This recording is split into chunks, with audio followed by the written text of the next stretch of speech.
Hello and welcome to Politics and Prose Bookstore. My name is Nicole Davidow and I am an event staffer here at the store where, as you can see, we're back to hosting in person. We also still do some virtual events, partnered events, supported, trips, classes, all sorts of fun stuff that can be found on our website at politics-prose.com.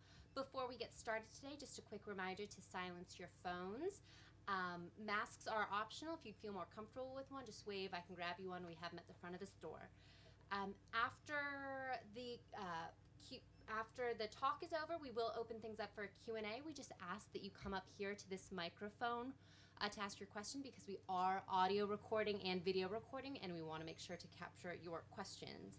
After everything is finished, we'll have a signing line. Books can be purchased by one of our wonderful booksellers at the front counter. You'll line up here by this pillar, and we will make sure you get your book signed. We'd also ask, and I'll remind you of this stuff at the end again, don't worry, that you fold up your chairs, though, once we're all done and put them against something sturdy. That really helps us out. So without further ado, tonight I am very excited to welcome Taj McCoy in celebration of her book, Zora Books Her Happy Ever After. This charming story is made even more charming by its setting, a bookstore in D.C. Zora Books Her Happy Ever After follows bookstore owner extraordinaire Zora, who finds herself in a love triangle with an author she's been crushing on for years and his brooding best friend. With a fabulous, if sometimes forgetful, best friend and a spunky grandma helping her, Zora's journey into the world of happily ever afters is an absolute delight. Law grad Taj McCoy is committed to championing plus-sized Black love stories and characters with a strong sense of sisterhood and familial bonds. Born in Oakland, Taj started writing as a child and celebrated her first publications in grade school. When she's not writing, Taj boosts other marginalized writers, practices yoga, and co-hosts the Fat Like Me and Better Than Brunch podcasts. Taj will be in conversation with USA Today bestselling author Andie J. Christopher. Christopher writes sharp, witty, sexy contemporary romances about complex people finding happily ever afters. Her work has been featured in NPR, Cosmopolitan, The Washington Post, Entertainment Weekly, and The New York Post. Without further ado, please join me in welcoming Taj and Andie.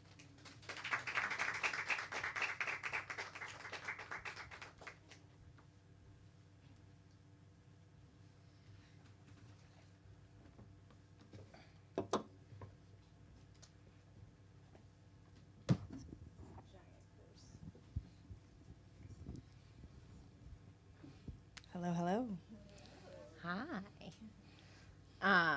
So thank you for inviting me to be your conversation partner. I was so excited when I got an early copy and got to read this book because one of the highest degree of difficulty tropes in romance, in adult romance, is the love triangle. Yes, I learned that while writing it. Yeah, it's like, I think it's like secret baby, love triangle, and everything else is easier. Yeah, I would agree. Yeah. Okay.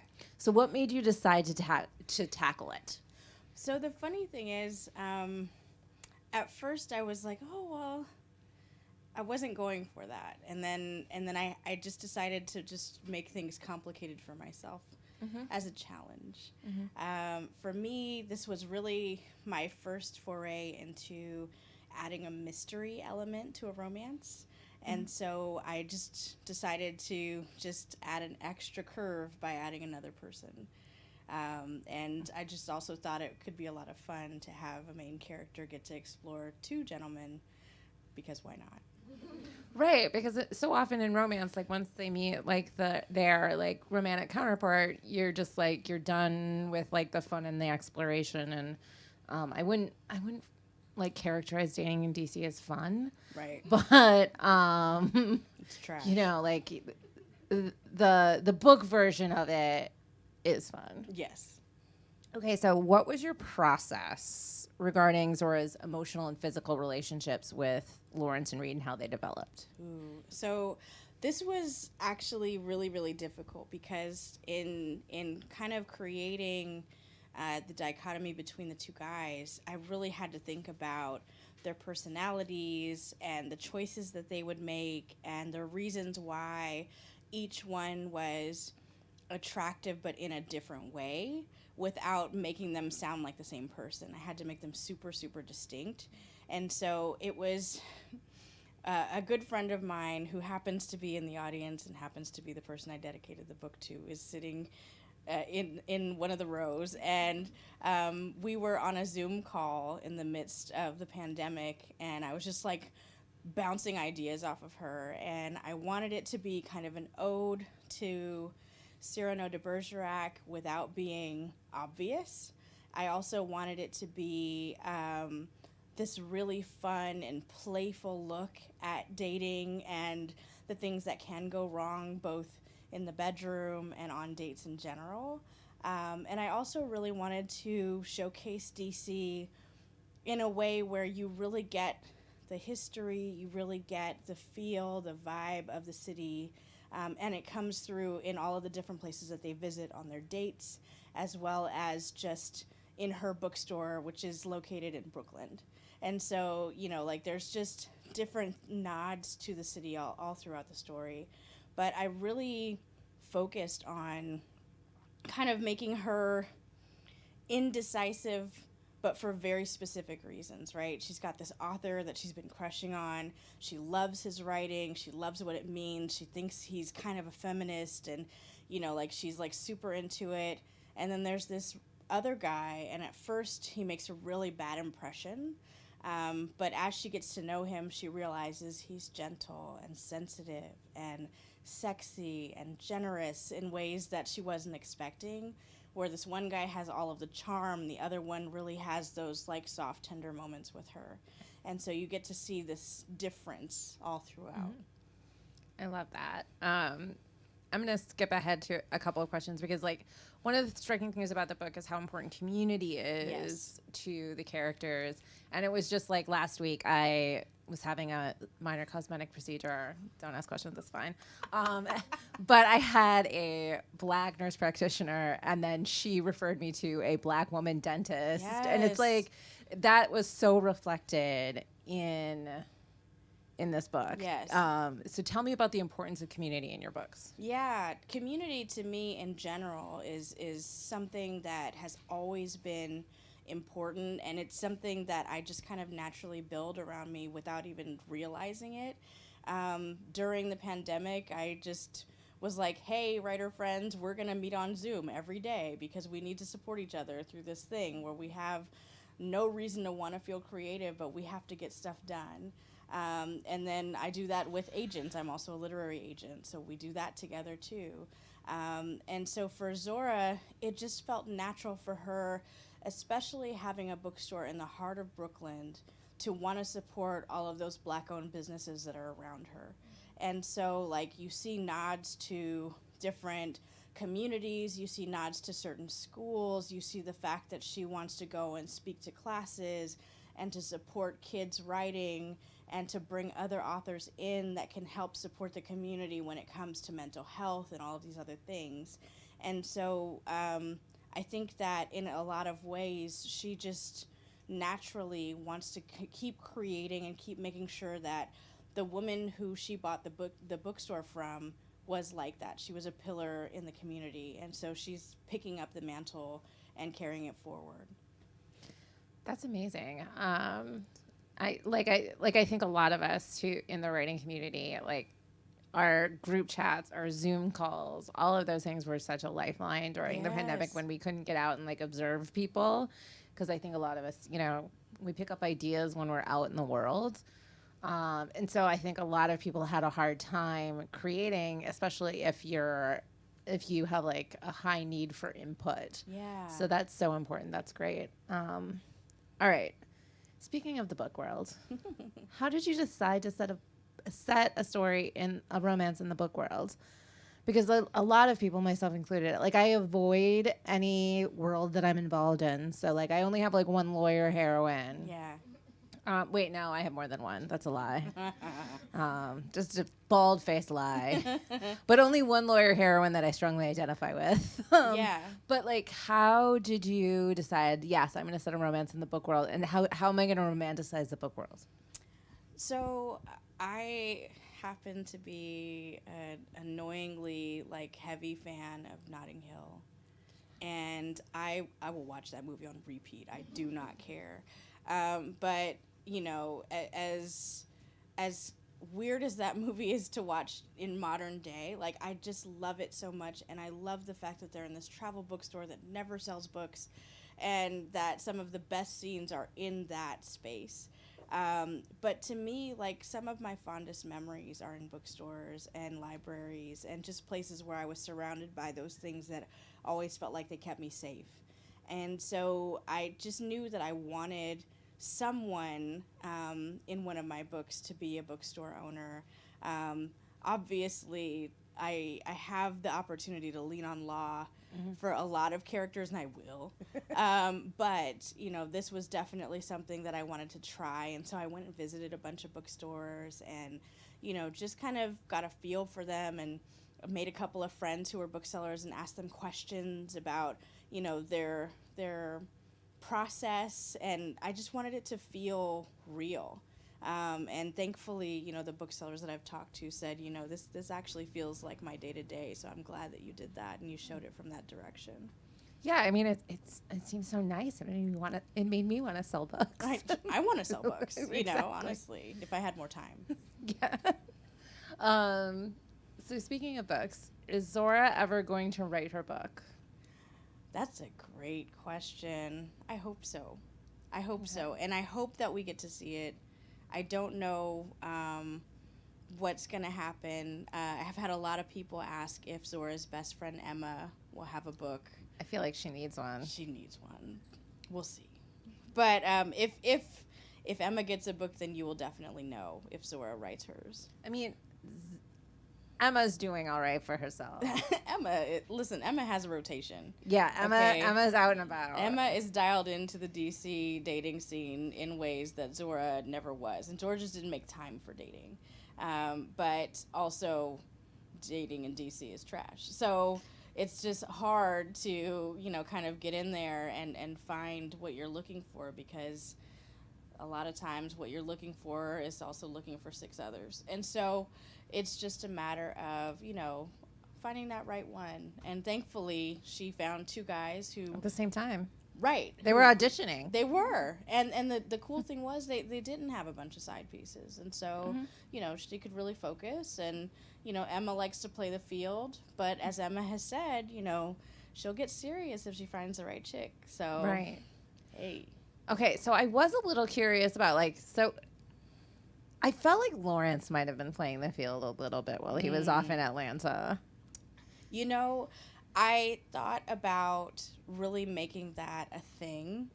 And then I was like, you know, maybe he was, maybe he wasn't, but we'll never know. Okay. Yeah. All right. Okay, so we're talking about, like, dating in DC. Often when I was reading this book, I was like, were you spying on me while I was on Hinge the last time? Right. The last time that I was on Hinge? Talk a little bit about how did you source that material? Did you just ask your girlfriends? No, that's all from me. It's all from you? Okay, all right. Unfortunately, it's all from me. Yeah, no, as some of my close friends will tell you, everybody that comes near me has the opportunity to be in a story at some point. And so as I, you know, traverse the dating world, whether it's Hinge or Bumble or whatever, things that stand out to me, I tend to cling to for material every now and again. And, you know, there's just some fascinating folks out there. And every once in a while, one stands out enough where I'm like, that's book worthy, you know? Like, you gotta, you know? That's why you have to have like a sort of a collection of screenshots from dating profiles that you can like remember exactly what was said and why it was so off the rails. Yes, and I actually do have a folder of screenshots in my phone for that exact purpose. It's fantastic. Beautiful. If I ever get on Hinge again, I'll send you some of the choice ones. Yeah. I love it. Okay, so Granny Marion. Can I talk about how much I love her? I'm going to talk about how much I love her. And also, I am wondering why she had such a rich inner life. Yes. I'm wondering why she placed so much. I'm going to talk quietly because there's a baby Oh, it's crying. okay. That's my nephew. Ooh, that's your nephew? So cute. He's a sweetheart. All right. Well, I'm going to have to say hi to him later. Hey, baby. I know. He looking right at me. I don't date anymore, but I will hold random babies. Right? Exactly. Exactly. So speaking of babies, Yes. this is so awkward. Like, why was it so important to her that Zora have babies? Because like Yeah. Zora was like, she seemed a little ambivalent about it, you know? Yeah. You know, I feel like so many of us, especially in the Black community, have that aunt or that grandmother or that maternal figure in general who's always like, give me them babies, you know? And so, like, I've at this point lost all of my grandparents, but I know that would have been something that my grandmother would have said to me. And at this point, I'm 41 years old. She would have been like, you're late. Like, what's happening? And so, you know, it felt funny to me to have Granny Marion just be that in your face, like, I'm not getting any younger. You better hurry up, like, person. But I think in most respects, Granny Marion was really kind of nudging her to, like, just get out there and date, like, because she wasn't even making time for that. And so it was like, you know, you can't have a kid if you don't actually, like, go through the other steps first. And so maybe you can get out there a little bit. I see you, Jessica, and I know what you're thinking. Stop it. But, like, but, you know, like, it's really, you know, her intentions were really to try to get her, to nudge her granddaughter to, like, find a partner, because I think that she thought, you know, like, there's no point in going through life alone. And even though you have this bookstore, it's not going to tuck you in at night. Like, what else do you have for yourself? I mean, she could have gotten a puppy. She could have. She could have. And, I mean, bookstore dogs are so cute. So, Right. like, hey, maybe they'll do that in the future. Well, let's talk about the character in the book that has the closest relationship with kids, Yes. Reid. Reid. And his sort of commitment to his students, even though it doesn't seem like he necessarily would need to be doing that, Yeah. you know, necessarily. Right. We're trying to avoid spoiling. We're trying to avoid some spoilers. As you might have picked up on. Yeah.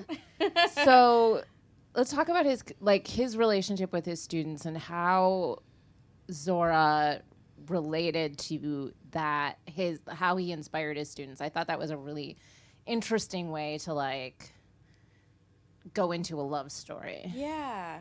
Well, I think that ended up being something that they had in common, right? Because Zora is so community-minded, and Reid is about empowering his students and trying to make sure that they are, you know, living up to their full potential. He challenges them to all participate in this writing contest that Zora is hosting. And so the winner of the contest wins the right of publication in, like, a local magazine, which I made up.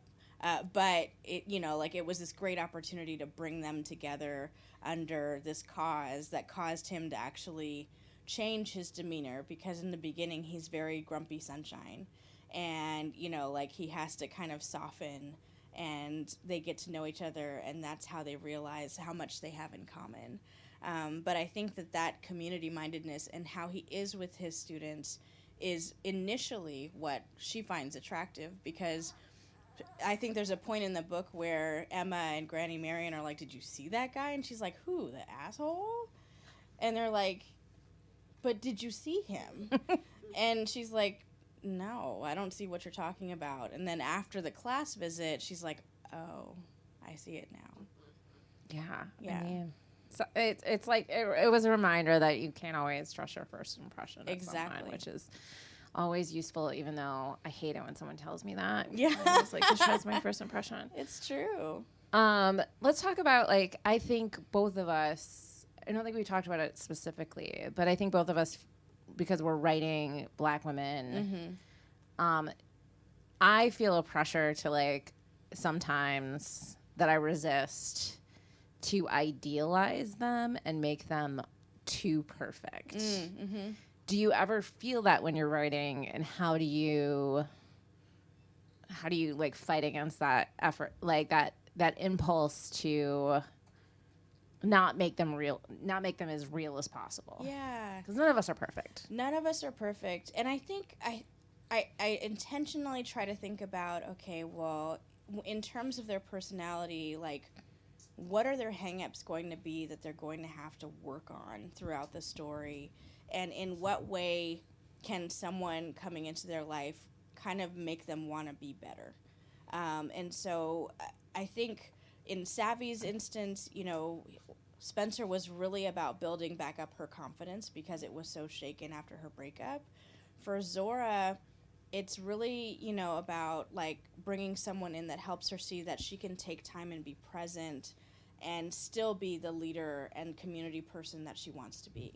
And so I think that it's really just about making sure, like, if you have someone that's too perfect, they end up reading kind of one-dimensional. And I want people who are complex and who have problems or issues and that are gritty in some kind of way that need some sort of softening somewhere. And so it's important to me that all of my characters, even my side characters, feel three-dimensional and feel like they could be main characters in another story. That's why Emma needs a book. I mean, we'll Right. see. We'll see. Let's talk about bad sex. Yes. And we won't say who the bad sex has anything to do with, Yeah. but we were talking about this before, and you were like, we'd like to see more of it in contemporary romance books. We would. Not necessarily with the ultimate love interest, but Right. you know. Right. So, we were talking earlier, and I was asked this question over the weekend as well at the LA Times Festival of Books. And mind you, you're right, Zora is dating two people in this story. And so as she's dating both of them, you know, it's important to also distinguish them as lovers.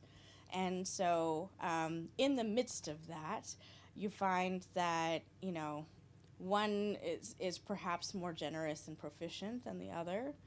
And as many of the people in this room happen to be women, many of us have experienced moments that maybe we would like to take back, or moments where it could have been better, or moments where we weren't necessarily the focus.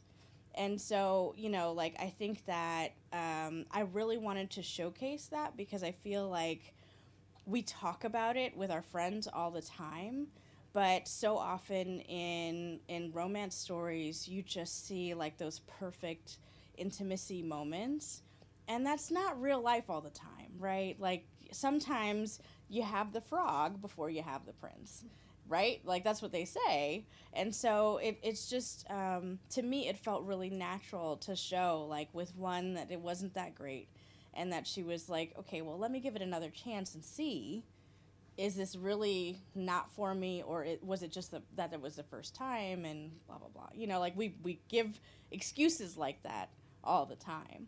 And so, like, in what ways can I make this feel like real life, something that I would talk to my girlfriends about? And of course, that's exactly what Zora does, is she goes and tells Emma and Grandma. And so Grandma gets in the mix a lot, and so most of us would never say these things in front of our grandmothers, but this one, she's a different breed, and so you'll see. She reminded me of my grandmother, honestly. Really? Yeah, no, she asked a lot of impertinent questions. I mean, she read a romance novel a day, so she Nice. so she knew what of which she spoke. Yeah, let's talk a little bit more about Grandma Mary. Yeah. I'm just so interested in her. Like, was she based on one of your grandparents specifically, or? Yes and no. Okay. Granny Marion, actually, she's named after one of my grandmothers. One of my grandmothers' name is Hattie Marion, and she just had this giggle and this energy about her. And so for me, like, it was a lot of fun to try to infuse her into that, but she was far too bashful to ever have the conversations that this Granny Marion does. Mm-hmm. But over the years, you know, I have befriended and grown close to a lot of my friends' mothers and grandmothers, and so I just kind of made her a mixture of a lot of them. And I've known several to be just like all up in people's business and want to know all the tea. But also those ones that do read a romance a day. And so they know what they're talking about. And so it's just, she's definitely a favorite character of mine too. Yeah, I love her. I wanted to get her together with Granny Lexi from Thank You Next. I feel like they would just cause so much trouble. Yes. I love them. Yes. Okay, so I think we're close to like question and answer time. Pretty close. So I think we should fan cast. I think we have like 20 minutes. Okay, 20 minutes. Yeah, okay. yeah. All right. Well, I'm almost out of questions, but I will think of more while we're doing this. I always forget when I'm talking to lawyers, they're gonna give like a succinct answer, whereas like sometimes when I'm talking to a non-lawyer, 2 questions. We're at time. Anyway, that's true. So let's fan cast. Ooh, let's. Who do you see as Zora? So I did a full mood board when we were doing the cover, and so I saw Natasha Rothwell as Zora. Yes. I love her. Okay, so on to Natasha. Like her character on Insecure is one of my favorite Black women characters on TV because she goes through such a metamorphosis and she's like out loud and so messy. I adore her. Yes. But that reminded me because she would talk so frankly about the sex she was having, and she had like Zora had 0 issues with her curvy body. Yeah. But one of the characters in this book, and I'm not going to tell you which one, it's the one she has the bad sex with. Right. Basically sounded like he read Come As You Are and then decided to weaponize it against the women he was sleeping with. Right. How did you even come up? Like, I was like, okay, so she thinks he's a feminist, and in this moment, she has one idea about this man, and he completely, how did you come up with that? I thought it was, like, so brilliant. Thank you. The funny thing was, I was like, okay, there has to be this aha moment where she realizes he can't possibly know about women the way that she thinks. And it has to be so obvious and so visceral to her in that moment that she's able to kind of figure out the mystery that's at the center of the story. Throughout it, Emma calls her Zorlock. Her name is Zora, right? Zorlock Holmes. And so, like, as she's kind of figuring things out, she'll like be like, okay, well, I left my inventory tablet somewhere, and Zora's like, what did you eat today? And she can figure it out, right? And so, like, throughout this, she's just got these spidey senses tingling, and she knows that the guys are hiding something from her. And she's just trying to figure out what it is. And then, all of a sudden, the bad sex happens. And this guy, not only then, they talk about it, but then he tries to mansplain to her why she didn't enjoy it. The looks on your faces is priceless. Yeah, that was the look on my face, too. I was like, okay. Been there. So, the great thing about it is, in that moment, she has this, like, aha moment. And she realizes, like, oh, this isn't what I thought it was. And all of a sudden, everything kind of turns on its head. And she knows that he's not a feminist. But she also knows more about him than he wanted her to know. And so it's I'm not going to spoil anything, I promise. But, it definitely was something where I was like, I just have to come up with a reason why she's able to figure it out. And it's so clear. And that was the best way possible. I was like, oh, this is genius. Because, like, if you're a regular romance reader, like, the mystery is like secondary to the emotional. So I've been reading romance since I was 10. I think I know which one of these guys she's going to end up with. But like, I'm also the person who's reading a mystery and I'm like, I know who the murderer is, like chapter 2. I'm very annoying to have as like a reader. Same. But like, when I read that part of the book, I was like, are you kidding me? This guy. I like wanted to like haul off and punch someone, and there was no one available, so faces got saved. Yeah. Okay, let's fan cast the guys. Yes, yes. Who's Lawrence? So Lawrence is, I think in real life his name is, oh gosh, I just blanked. If you watch Grey's Anatomy, right? Bailey's husband. Oh, yeah. Sexy, right? Charming, like very, very, like, yes, I could get with that. And then Reid was Aldous Hodge. Oh, yeah, but thank with you. glasses. Mm-hmm. Yes. I know which one I'm picking. Hello, I do too. And so like it was so much fun to like kind of think about who all of these folks would be. And I mean, Emma was Yvonne Orji. Okay, yes. But slightly thicker. And then Granny, God, what was her name? She just recently passed. But the woman who was going to play Granny, she played Officer Uhura in the original Star Trek. I know who exactly who you're talking about. Yes. And I cannot remember it. Okay. I'm looking it up on my phone right here because... Yes. Thank you. And so she had like her hair, you know, was like this perfect gray, but it was coiffed in the bun at the base of her neck because she was previously a dance teacher, and she just had this grace about her, but she was silly and funny, and you know, between her and Emma, like they just had this great rapport. They did, and it was like a surprise. It was like one of those fun, surprising friendships between side characters in books that I love. Yeah. Let's talk about the importance of food. Let's. Because we were talking before this, and you were like, well, I felt like there was no food in Zora. I was like, are you kidding me? Every chapter, people were eating or cooking, and I love it. I live for it. But, you know, compared to Savvy's Yes. food was so in your face, and it was almost like the food was its own character, that, like, when you get to Zora, like, to me, it felt void of food. I was like, I need the food in the story. I'm such a foodie by nature. But yeah, like there are moments where Zora and Granny are together, and Granny like whips up a quick meal, or you know, Lawrence cooks for Zora, and they have this lovely meal at his home. They also go out and enjoy some meals and things like that. And so it was important for me to show, like, especially Zora being, you know, grown woman in DC, like, you've got to enjoy the food scene here, too. And so, like, even just pointing out that, like, if you go to the African American Museum and then you finish, like, there's the food trucks outside. And so you can sit on the National Mall and enjoy that. Like, I wanted to showcase, like, different parts. I had them eat at a restaurant on the waterfront in Georgetown. I pointed to a tapas restaurant in Brooklyn.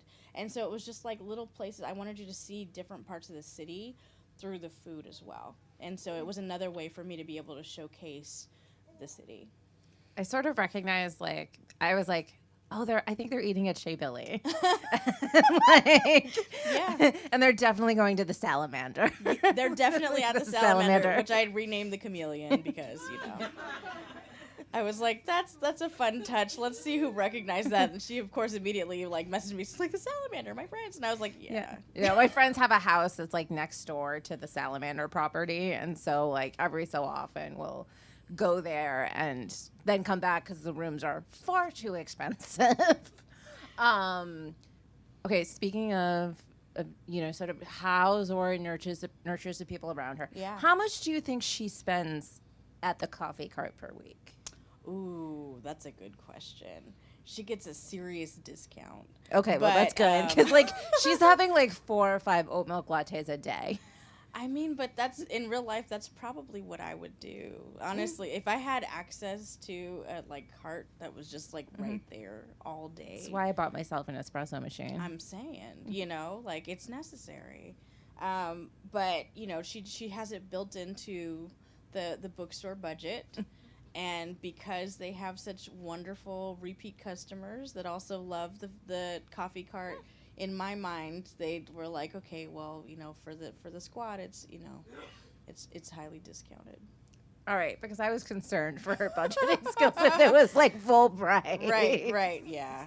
I mean, between the oat milk lattes and the Madeleines, the lemon. Yeah, the Madeleines Madeleines and the cheese Danishes, which I dream about a good cheese Danish. Okay, I'm right? saying, it's just relatable stuff, right? It's very relatable. Yeah. Now I want a cheese Danish. Correct. Yeah, I'm ready for dessert. Okay. Yeah. Let's talk about like what you're working on next. Ooh. Okay. Well, so the book after Zora, well, actually, okay. So first, I have a book coming out next month, and that is an anthology. And so it's a collection of short stories where basically, if you were ever a fan of like the 90s disaster movies, all of those had like a love story in them, but it wasn't necessarily the central like plot of the story, right? The disaster obviously is. And so my previous agent and I were like, wouldn't it be fun to have a collection of stories where you get to focus more on the romance than you do on the actual disaster? And so imagine that a few years from now, there are a series of meteor showers that collide with a bunch of space junk right outside the atmosphere. And those things burn as they're coming into the atmosphere, but a few things actually land on the ground. And so it upsets people enough that they pressure world leaders into creating a siren system so that people know when they need to bunker and get underground to be safe. And so in doing so, my story is about the NASA team that implements the system, and the U.S. is the last to come online, of course. And so in doing so, one of the guys on the team is kind of a crackerjack team, and one of the guys is just notorious because he's a chief's nephew, so nepotism, right? He's notorious for messing things up. And so they're in Colorado, and he's like, ooh, peanut butter stout brewery, I need to get some of that. And so he sneaks contraband into the space station, shorts out the system, and the whole thing goes off, so the entire country goes underground. And so everyone else in the story believes that the world might be coming to an end. And so there are 5 other couples in Atlanta, 2 in Chicago, 1 in California, and yes. And so like they're looking at what might happen, as well as they're stuck in a room, wherever that is, with someone either they like, someone they hate, or someone they've never met before. And regardless, things get spicy. Yeah, that's high level force proximity. Yes. Yeah. Yes. That's like, I can't remember if Mach 1 or Mach 5 is the highest level. 5. Yes. That's Mach 5. Yes. If it's DEF CON, it's the opposite. Okay, so it's DEF CON 1. Yes. It's DEF CON 1 force proximity. So like, what are the tropes? Oh, and yes. who else is in the anthology? So all of them are forced proximity, obviously. A couple of them have only one bed. One of them, it's law students stuck in a library together. And the author of that one happens to be Lane Clark, who is right there. And then in one of them, it's a law professor. She's not a law professor. She's a professor, and she's in a bookstore. And she's had a crush on the guy who runs the bookstore and has never said anything to him. And he happens to have a Cold War bunker underneath his bookstore, conveniently, because why not? And then one is a professor who has been named and honored. And so she's supposed to be recognized at this awards gala, and her rival from college is there as well. And so, but she's always dreamed of him just bending her over a desk, and so there's that. And then there's one where they have rival food trucks at an outdoor market. And so they have the same curry sauce, and they don't know why. And so they are fighting each other until they're not. And then another one is a songstress, and she writes jingles. and she happens to be late for a meeting. She's getting ready for a meeting in her home, and the cable guy comes. And so now he's stuck with her in her basement. Bow, chicka, wow, wow. Yeah. And so, of course, also from the NASA team, my main character, Haley, is stuck on this team. One of the guys on the team happens to be her ex. And as everything is happening, she's trying very, very hard not to lose it on the guy who, of course, created the issue that's causing havoc all over the country. And so to calm her down, her ex takes her in a room and they do some things. And so, as you can imagine, it gets interesting from there. But, you know, it's all about, you know, what people will do when they think the world is coming to an end. And so that's called Even If the Sky is Falling, and it's out on May 30th. After that, in 2024, Savvy's best friend Maggie gets her own book. That one currently is called The Good Ones Are Taken. And we'll see if I get to keep that title or not. So far, I'm like 0 for 3. But I mean, I'm voting for it because I feel like that's accurate. Yeah. I love a meta title. That's why. Yeah. Like, so that one's a lot of fun. You know, Maggie, she's on the online apps and she's trying to find someone that she can get serious with because she has some very important events that I won't ruin that she has to be ready for when it comes to her friends. And so that's that one. And then actually that's already written. And the next one after that, I just proposed. And so I'm waiting to hear back if that book in 2025 is approved or if they want me to try something else. amazing. Yeah. Amazing. So we are close to 15 minutes, so we should probably take some questions. Does anyone have questions? And if you do, we're going to have to ask you to come up to the lovely microphone. Come up to the microphone. Which is right on this side of the podium if you can't see it. Anyone? It's a quiet audience. It is a quiet audience. It's like the pandemic made everyone forget to come up and ask questions. They're shy. They're shy. It's okay. We like shy. I'll kick things off. I know I work here, but yeah.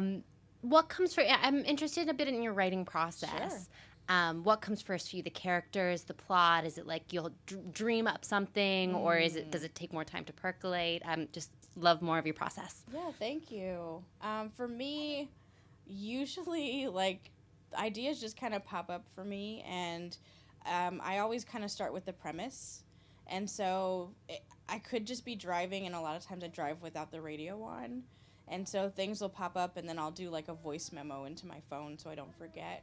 But I'll start with a premise, and I'm a Capricorn, so I love a spreadsheet. And so then it goes into my spreadsheet, and as more of it comes to me, I just keep building it.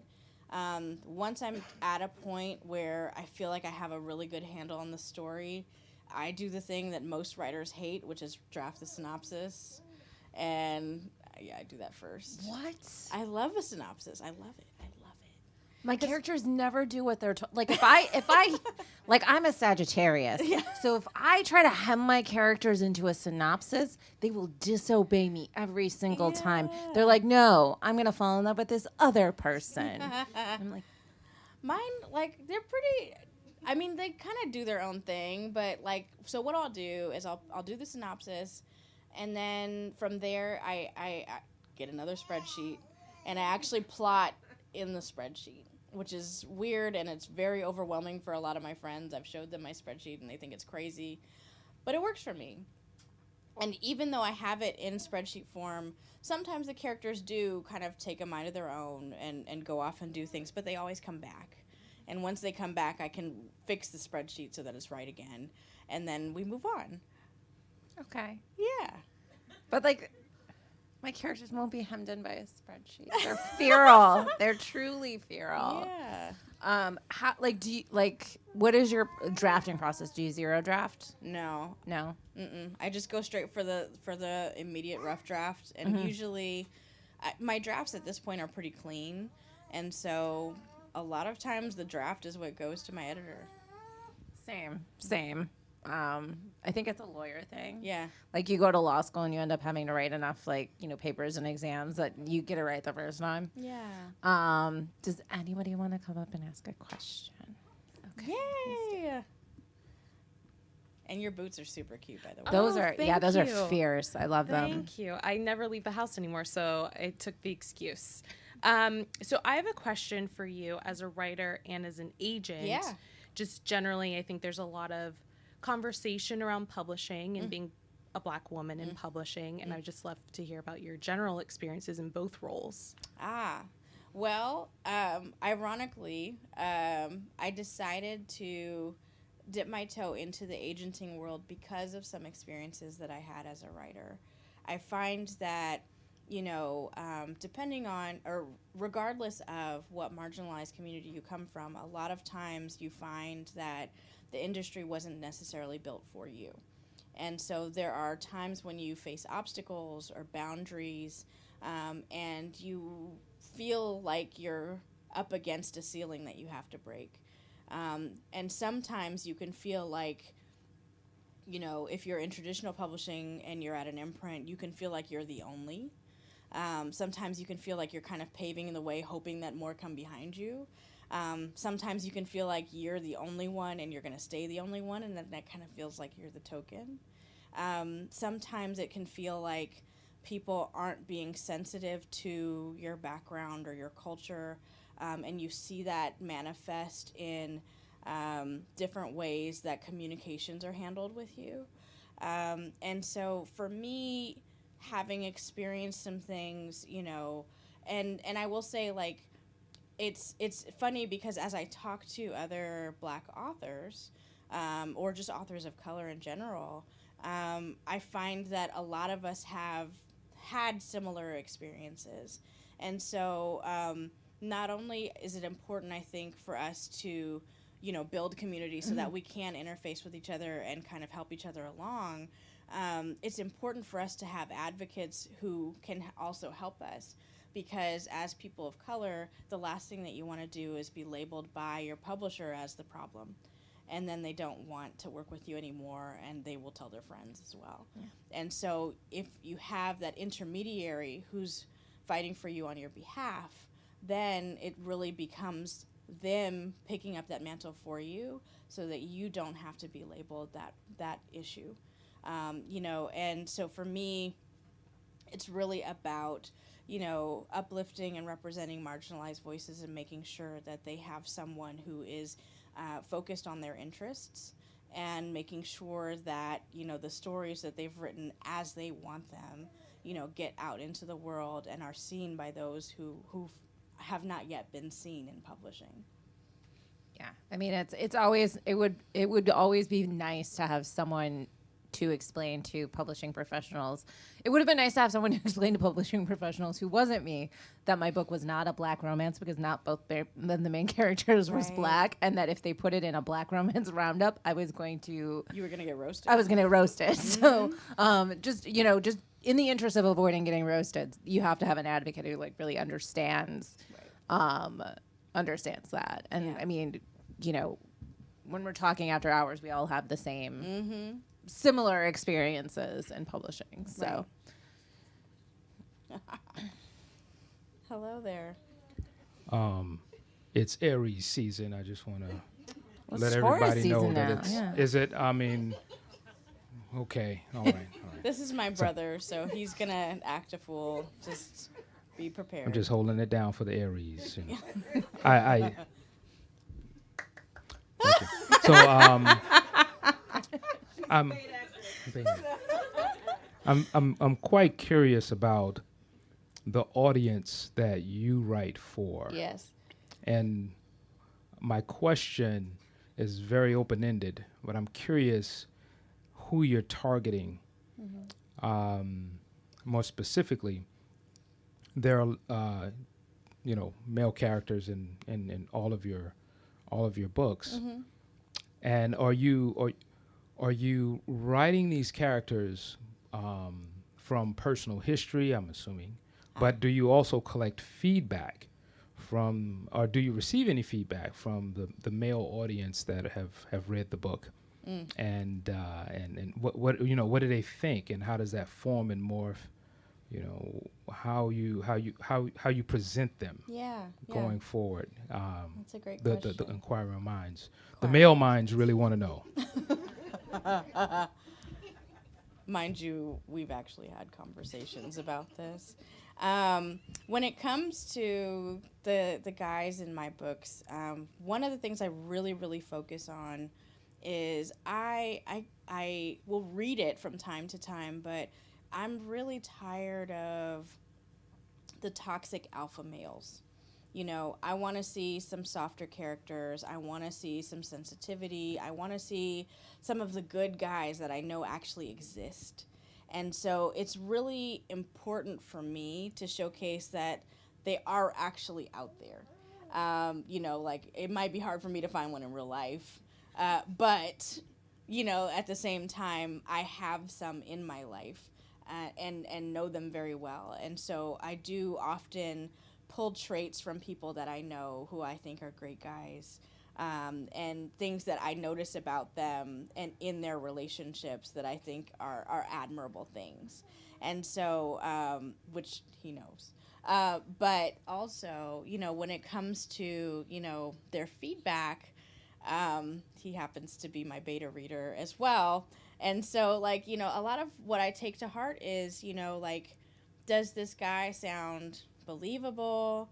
Does he sound, what is your reaction to him? Does he sound like someone that you would know?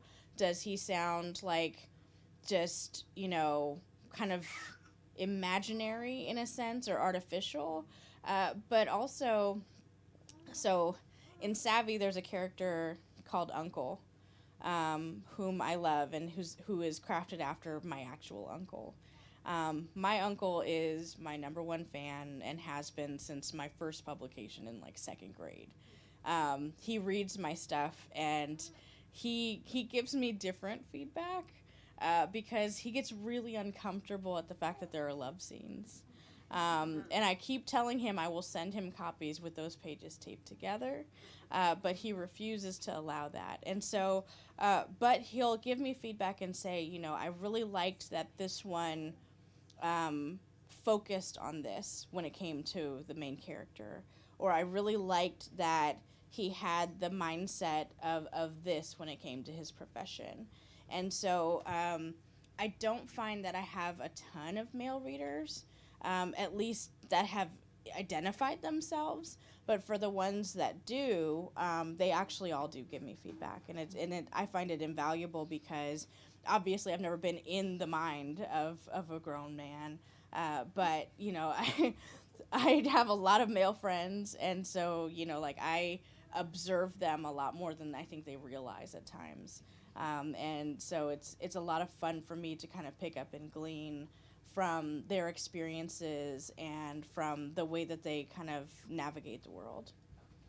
That's so funny because I would have given the Carrie Fisher answer. I don't really think men are people. So, I don't really care what they think. Right?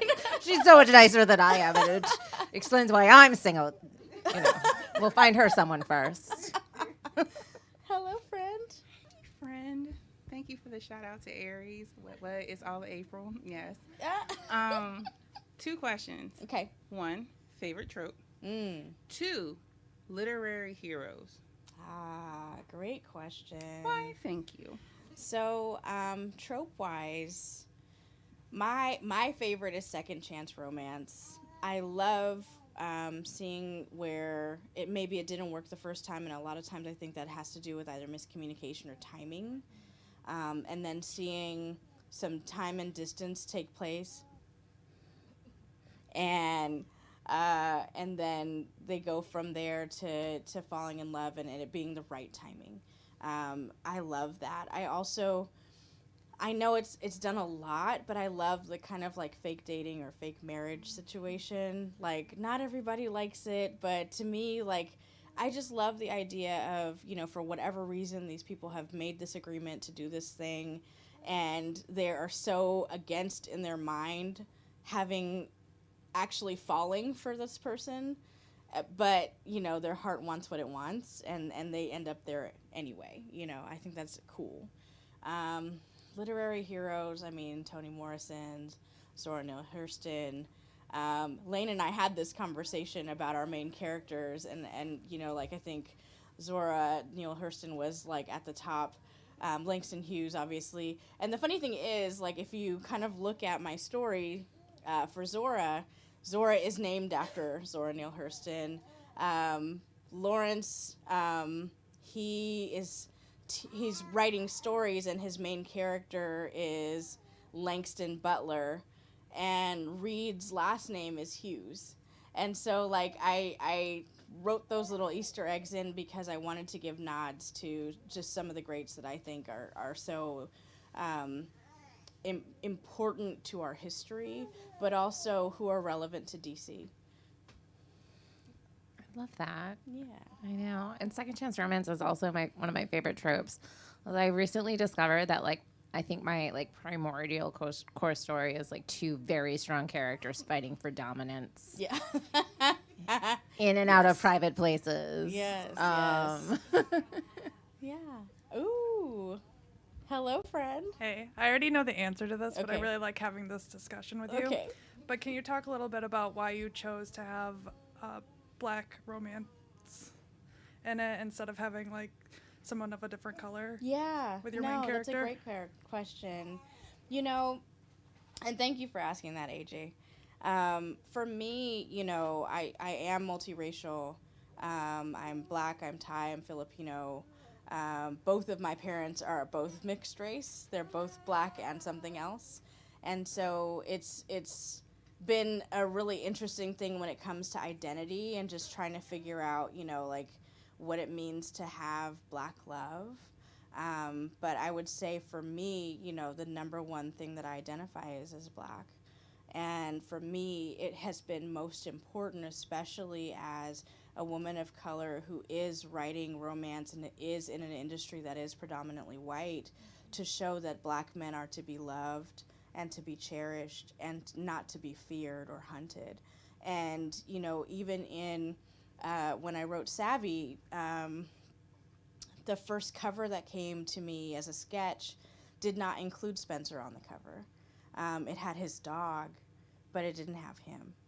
And I thought that was really telling on the side of the publisher, because to me, the man is always going to be more important than his pet when it comes to a romance. We love our fur babies, but at the end of the day, this was about a woman and a man falling in love, and the man was nowhere to be seen. And so I had a long talk with the publisher and said, listen, at the end of the day, this is about black love.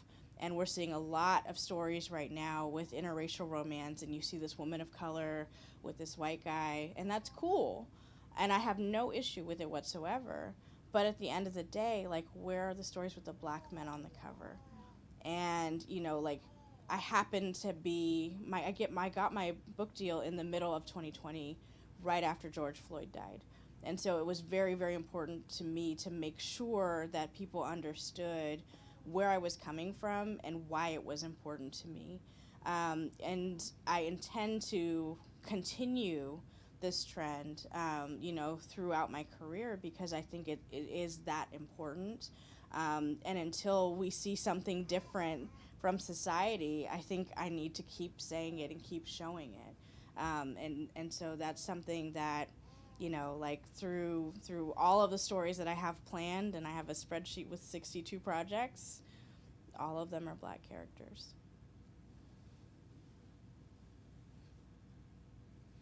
Anyone else? Last chance.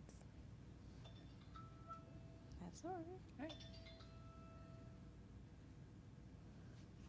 All right. All right. Thank you so much. This was so wonderful. Huge round of applause. Thank you. So the books